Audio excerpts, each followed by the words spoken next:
Во студиото со вас, Александар Спасовски. Добар ден, ви благодарам што сте со нас. Орце Ѓоргиевски заедно со уште 32 градоначалници кои беа избрани во вториот круг денеска и официјално можат да кажат дека победиле на изборите, бидејќи Државната изборна комисија утрово ги објави конечните резултати во оние општини каде што рокот кој истече вчера попладне.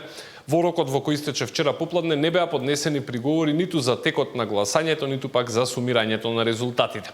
Сега сите овие нови градоначалници треба да си ги земат уверенијата од ДИК, пошто можат да вршат примопредавање на функциите и официјално да си го почнат мандатот.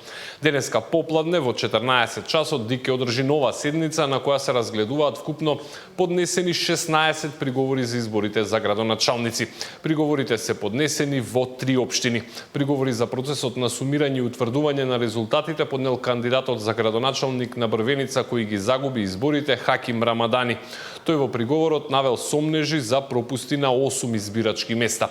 ВМРО ДПМН има поднесено приговори за постапката на утврдување на резултатите во Шуто Оризари на 10 избирачки места, а на 3 приговори во истата општина поднел и Сојузот на ромите. И Стефчо Јакимовски приговара за сумирањето и утврдувањето на резултатите во општина Карпош, и тоа на 2 избирачки места. Поднесени се и 3 приговори за процесот на гласање на повторувањето на изборите за советнички листи во Шуто Оризари. Исто така 4 општини воопшто не избраа градоначалник на овие избори, за нив ќе се организира ново гласање, веројатно до крајот на ова или на почетокот на наредната година. На гласањето во вториот круг за избор на градоначалници во општините и за градоначалник на град Скопје спроведено на 2 ноември, а по истекот на законските рокови за поднесување на приговори во постапката за гласање и во постапката за утврдување и сумирање на резултатите од гласањето, кои рокови истекоа синоќа, вчера попладне, Државната изборна комисија ги објавува конечните резултати за општините по кои досега не беа поднесени приговори за избор на градоначалник, односно заклучок за конечни резултати за извршено гласање во втор круг за избор на градоначалници, и тоа за следните општини и градот Скопје. За град Скопје име на кандидат избран градоначалник Орце Ѓоргиевски, коалиција Твоја Македонија, ВМРО ДПМН.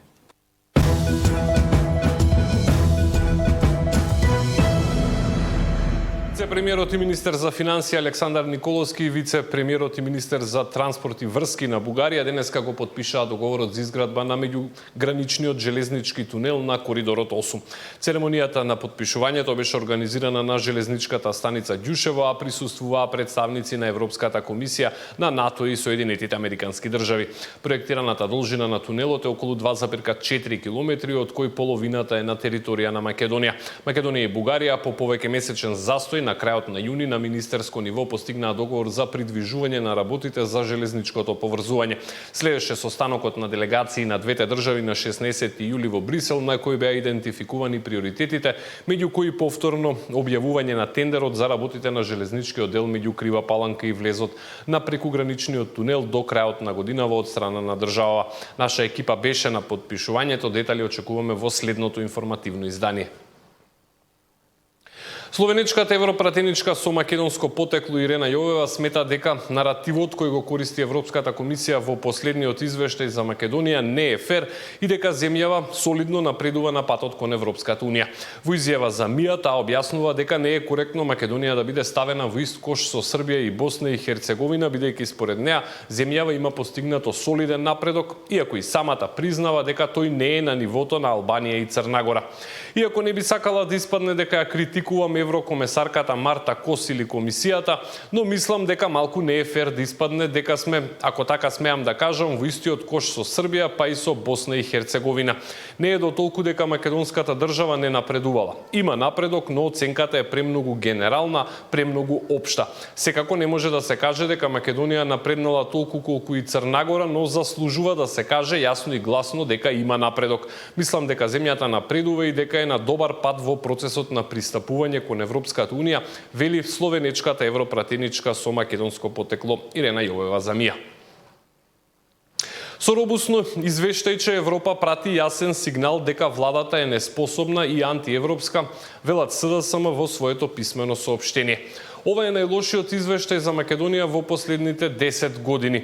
Македонија нема напредок во ниту една област. Реформите се блокирани, а владата нема волја ниту капацитет да ја сработи работата што е во интерес на граѓаните и на државата. Драстично е назадувањето во владењето на правото и правдата со оценка единица во поглавието 24, најлоша досега.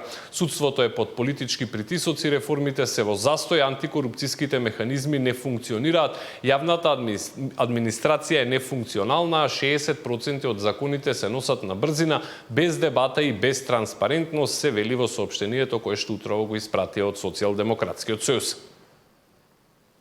А премиерот Мицкоски смета дека Македонија е меѓу најподготвените земји во регионот веднаш за Црна Гора. Според него главен проблем за Брисел се уставните измени и доколку тие биле спроведени, извештајот би имал сосема друг наратив. Свесен е за проблемите во правосудството и борбата против корупцијата и најави дека со нив ќе се справува во периодот кој следи. Па видете да ги направиме уставните измени, најдобре ќе видиме. И потоа да добиеме ново вето и повторно нови проблеми. Тогаш сигурно ќе добиеме петка и ќе бидеме шампиони, фронтранери. Но од она кое што е таму напишано, јас сум исклучително задоволен, бидејќи нема назадување.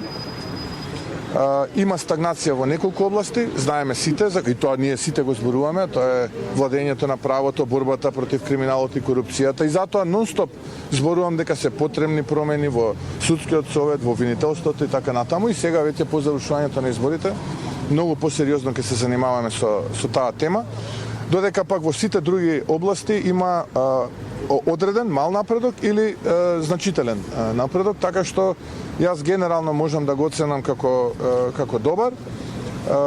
Инаку не можам да се сложам со констатацијата дека има некои други земји кои што се пред нас. Например, ние сме многу пред Албанија, условно кажано, дури во 8 области сме пред Албанија, иако некои од еврокомесарите даваат такви изјави какви што дава. Така што кога ќе се анализира состојбата на државите кој е спремен, кој не е спремен, објективната оценка е дека Црна Гора е прва, второто место сме ние и Србија, па потоа доаѓаат Албанија, Босна и Херцеговина, Косово и така натаму, земјиве во регионот зборувам.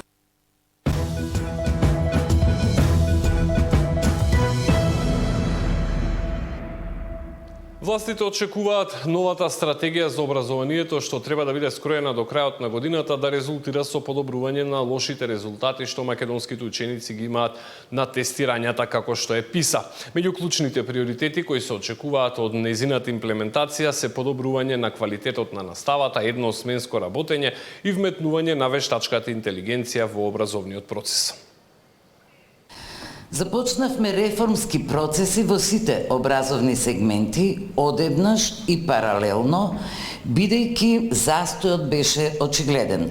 Тоа ни го потврдуваат PISA, TIMSS, ни го потврдува Шангајската ранглиста, извештаите на Европската комисија и други релевантни анализи. Веќе година и половина со силен ентузијазам спроведуваме програмски определби кои ги даваат првите резултати. Но за целосна ефикасност мора да постои континуитет. Тој континуитет ќе го обезбедиме со новата стратегија за образование, чија важност ќе биде во периодот од 2026 до 2032 година. Our education strategy should be bold and forward-looking, embracing emerging opportunities such as AI and green skills. The need to prioritize foundational learning is clear. Од година во година врсничкото насилство расте, а во последните 5 години зголемувањето е алармантно. Се шири меѓу учениците, а загрижувачки е што почнува уште од најниските оделенија.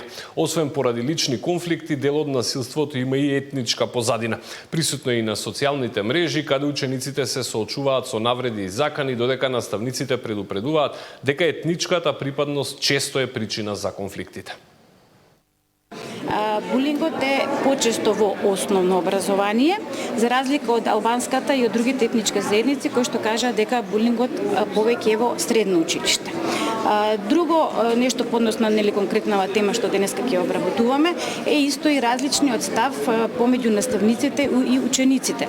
Ако учениците и од сите етнички заедници потврдија дека врсничкото насилство е во основа на социјалните мрежи, не толку во училиштата, наставниците пак, посебно од македонската и од останатите етнички заедници, кажа дека поголем процент, тоест по основ за врсничко насилство е етничката припадност, за разлика од албанските наставници кои што кажа дека нема дискриминација или врсничко насилство врз основа на етничка припадност. Социјалниот статус, етничката припадност, лошото воспитание од дома, воспитување, имаме доста, за жал, по однос на новите технологии, социјални мрежи, и тоа многу допринесува до врсничко насилство, посебно TikTok, која е социјална мрежа, една од полошите која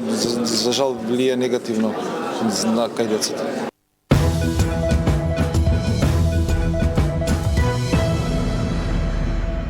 Со грантови од 2500 евра и менторство и едукација, Европската унија го помага социјалното предприемништво кај младите во земјава.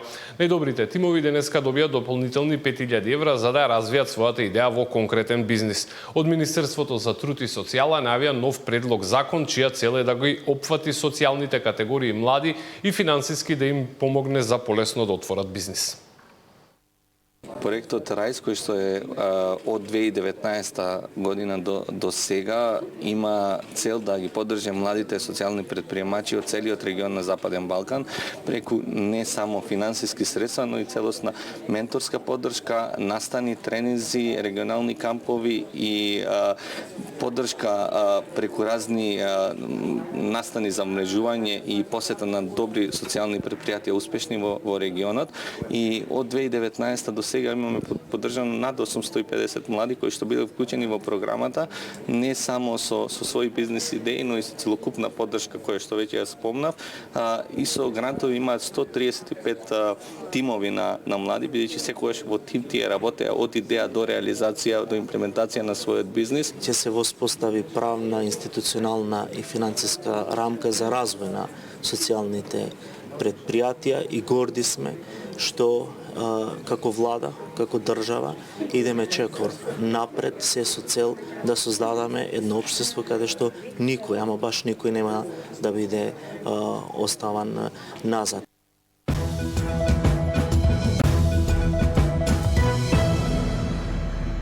Тело на помладо женско лице вчера вечерта било пронајдено меѓу зградите кај Зелениот пазар спроти Центарот за социјални работи во Тетово. Според првичните и се уште неофицијални информации станува збор за 24 годишна девојка од Косово која студирала во Тетово. Обвинителството соопшти дека првичниот увид покажал дека на телото нема траги на насилство, па се претпоставува дека смртта не е резултат на кривично дело. Од јавното обвинителство информираат дека дежурен јавен обвинител вчера извршил увид на местото каде што е била пронајдена девојката, како и во изнајмениот стан во кој таа престојувала, а и покрај тоа што нема сомнеж за кривично дело, обвинителството наредило обдукција, како и распит на повеќе лица.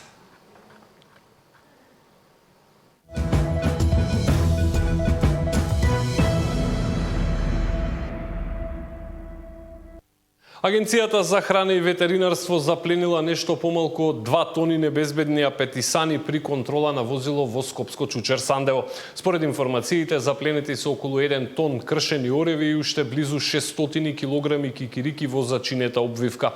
Сите овие апетисани кои биле во рефус состојба немале никаква документација. Дополнително биле пронајдени уште околу 1 тон индиски ореви за кои постоела документација. Бидејќи производите биле прогласени за небезбедни, од Агенцијата за храна и ветеринарство најавија нивно соодветно уништување. На сторителот, како што информираат од агенцијата, изречена му е глоба од 600 евра.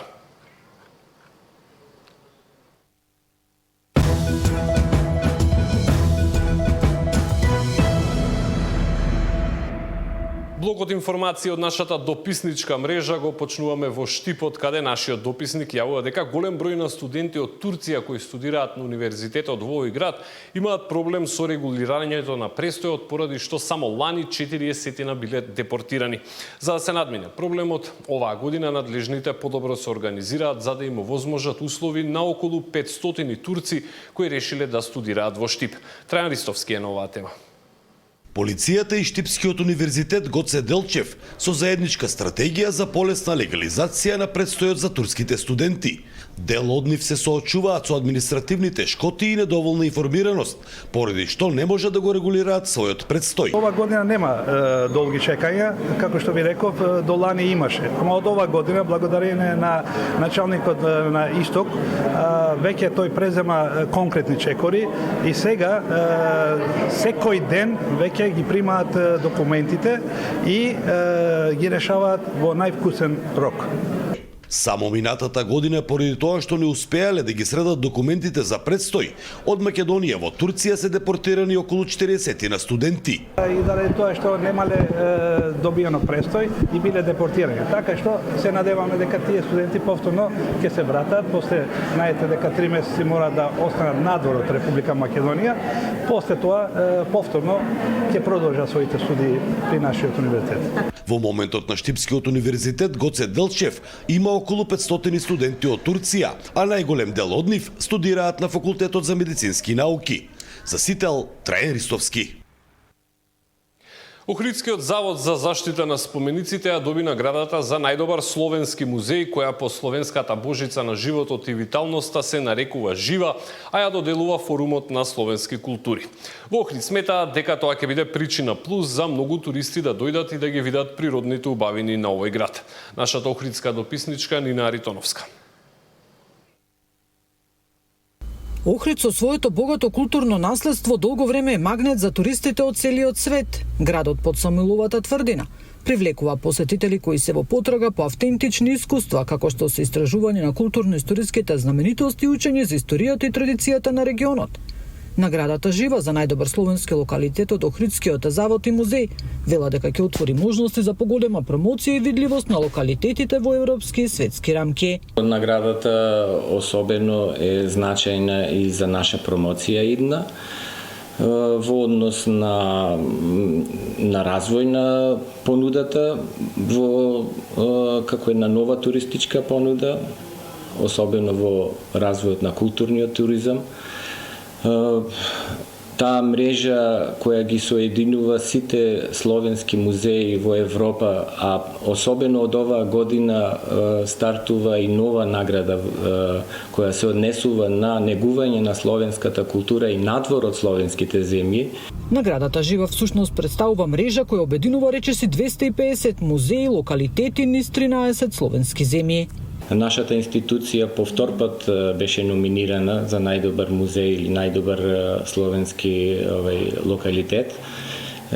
Оваа година имавме таа среќа да ја добијаме најпрестижната награда. Со тоа сме многу горди, особено што беа номинирани повеќе од 150 музеи од 13 различни музеи во Европа. Според добрите познавачи, културниот туризам не само што ќе обезбеди поголем економски бенефит за локалната заедница, туку и ќе ја заштити уникатноста на Охрид како светско наследство. Нина Аритоновска, Сител телевизија.